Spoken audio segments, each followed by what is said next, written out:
Going on, man? It's your boy Big Mike Dub.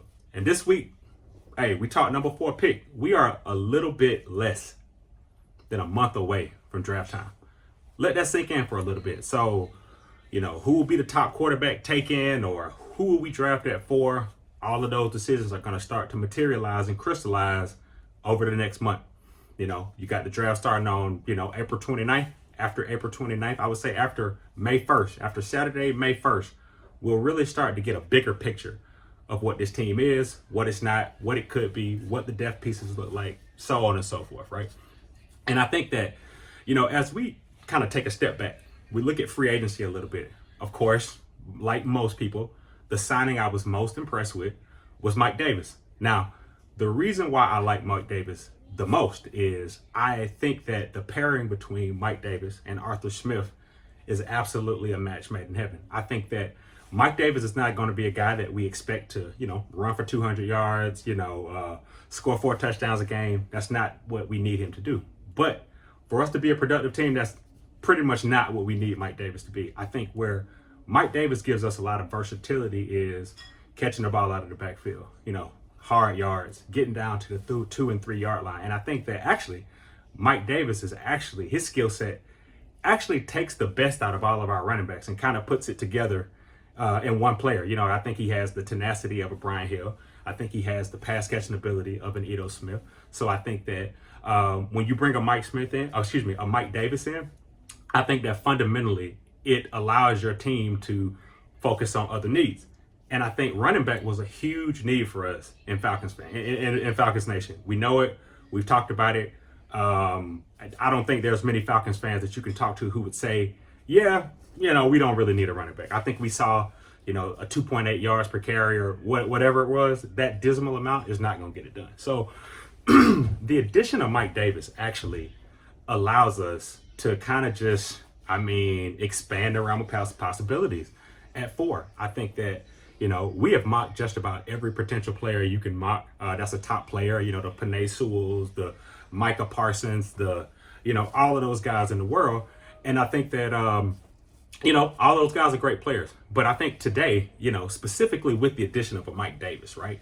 There are 3 guys at the number 4 pick that I think if we drafted these guys from a explosion perspective, and again, I'm not going to go Penei Sewell. I'm not going to go, he's a great guard, tackle, whatever, dominant, all of that. We know that Penei Sewell is legit. But I also know that, with the addition of a Josh Andrews, one of his calling cards is he moves well in space. He may not have started a lot of games, may not have played in as many games as most people like, but he has been in the NFL. He has hung around the NFL, has made training camp for a lot of teams. And functionally, we'll see what he's able to do with Arthur Smith being an offensive line guy. Now, the one thing that I like the most about Arthur Smith as opposed to Dan Quinn is Dan Quinn, fast and physical.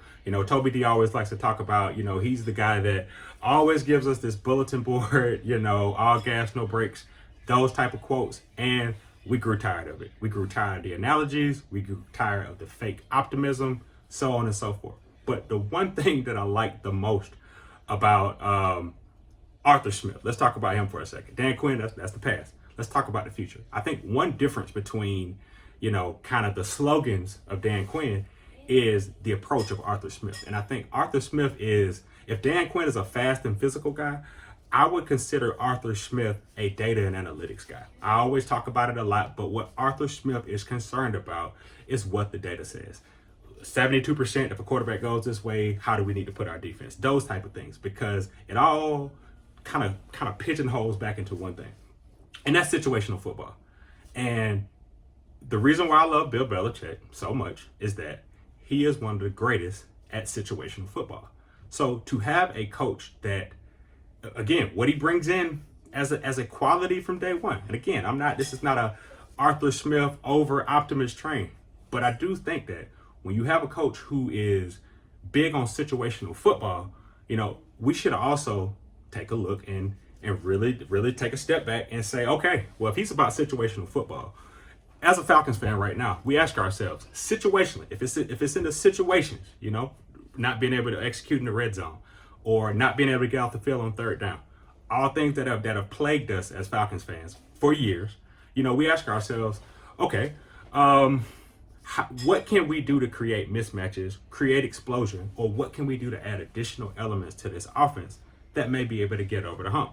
So I think instead of focusing on what schemes can get us over the hump, I think that while we have the ability to acquire some players right now to that scheme, I think it's important to say what players could we get into this scheme, what players could be a fit at number 4, and how could we utilize these guys? And I'm just going with power today. I'm not going with any offensive linemen.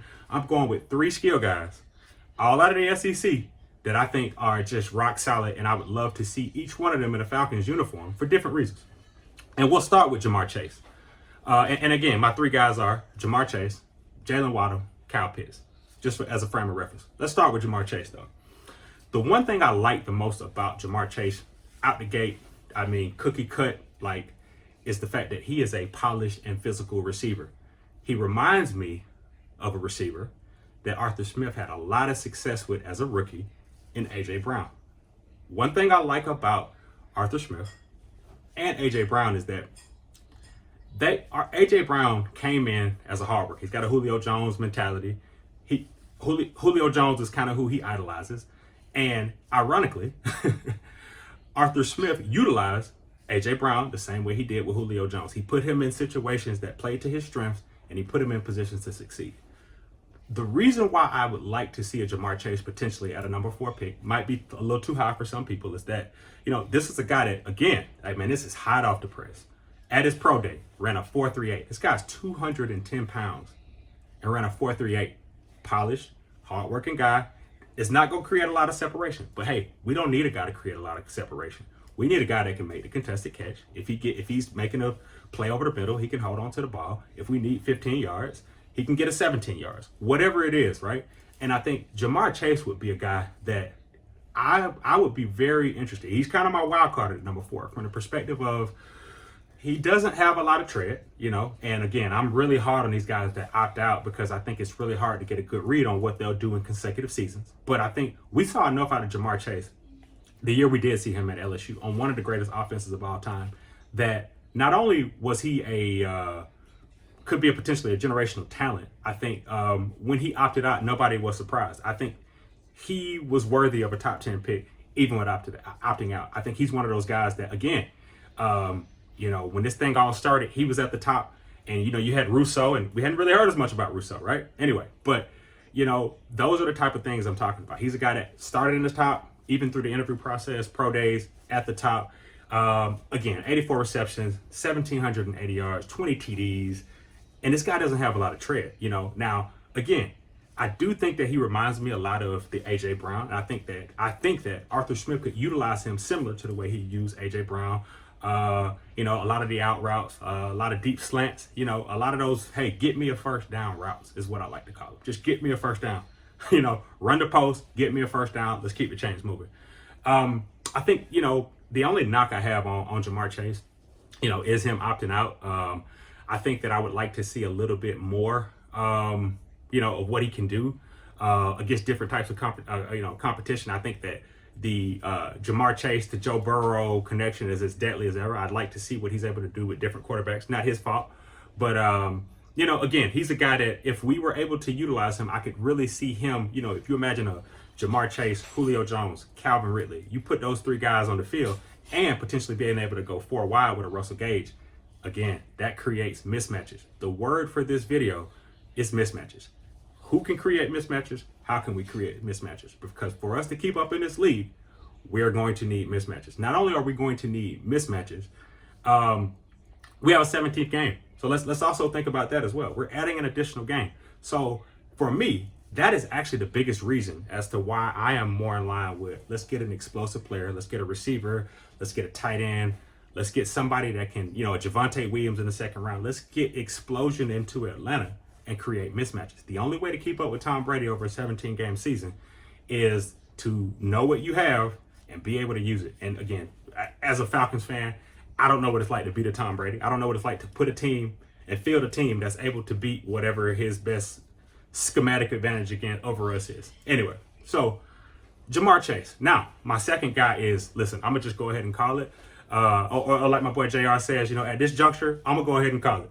Jalen Waddle, a play action machine. Listen, I want him in a Falcons jersey because he is one of those guys that literally would give us the ability to do something that we were able to do when we had Mohamed Sanu and you know, Calvin Ridley that year, all of that kind of stuff. I mean, it's pick your poison. I think it gets us back to that lethal category. I think we are not the Kansas City Chiefs by any means of the imagination, but one of the things that makes the Kansas City Chiefs so deadly, even outside of having a Kelsey at the tight end, is that they've got a Tyreek Hill, but they've also got a McCole Hartman. So they got speed on speed.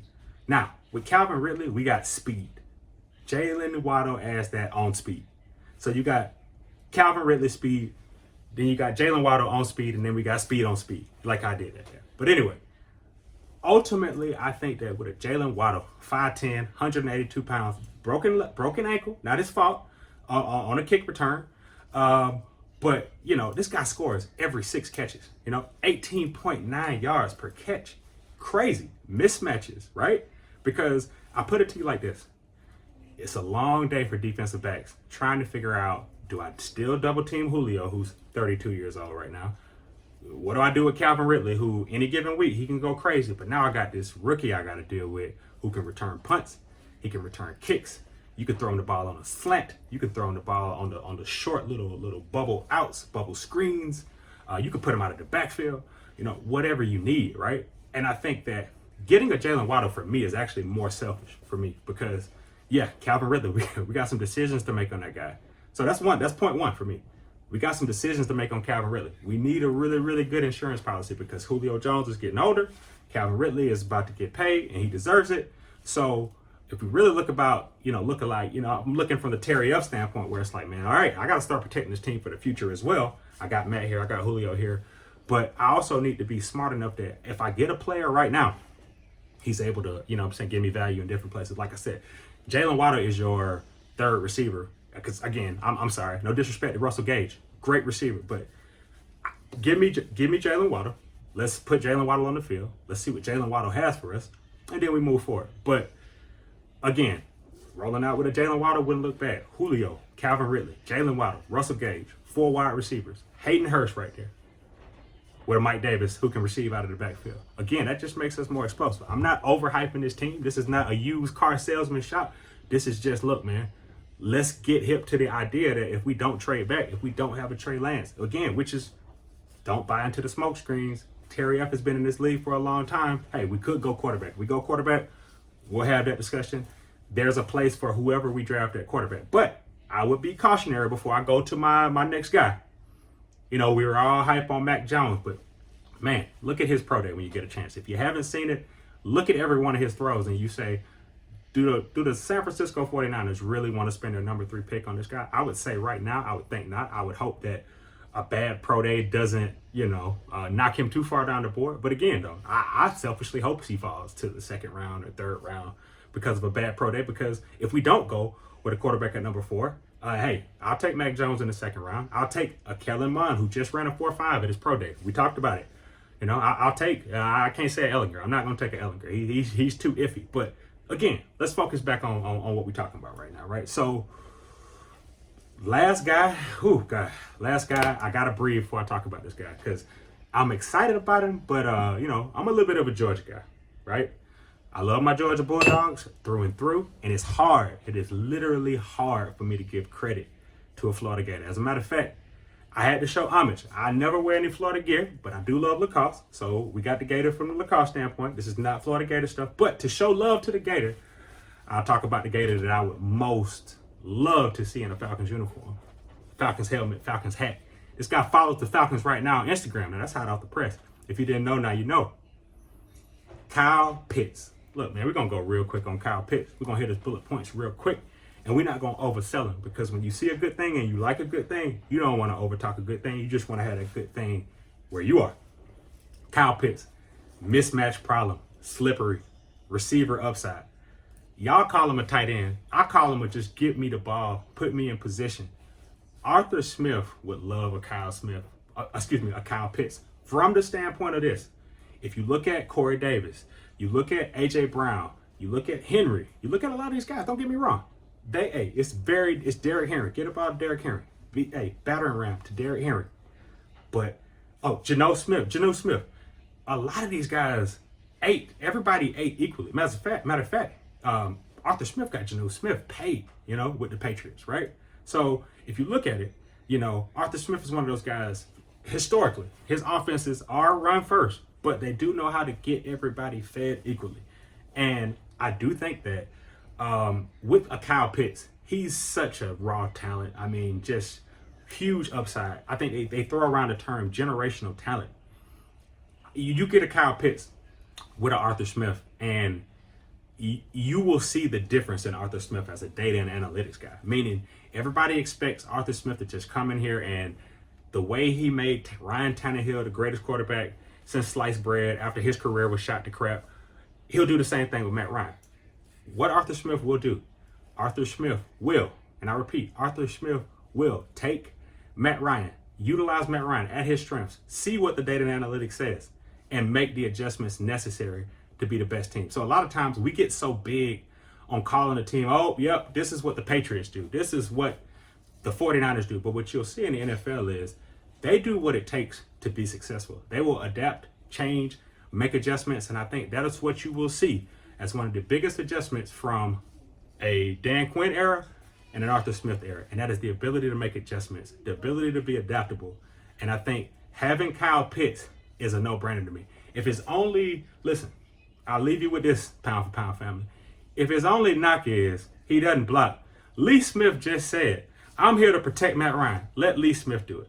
Bring Kyle Pitts in. When we get to the 10-yard line, throw him the ball, fix our red zone issues, make us competitive, create mismatches, and let's see if that's going to be enough to make us rise up, man. That's all I got for y'all this week, Pound for Pound family. I just wanted to talk a little bit more in detail. Jamar Chase, Jaylen Waddle, Kyle Pitts, Mike Davis. Welcome to Atlanta. Shout out to Bankhead. Right off Bankhead. Love it. Hey, man. Love to see what you're going to do. Pound for Pound family. We always appreciate y'all tuning in, checking out us every week. Like, share, subscribe. I'm your boy Mike Dub. Find me on Twitter at Mike Dub, MIKE_DUB. Love. Rise up.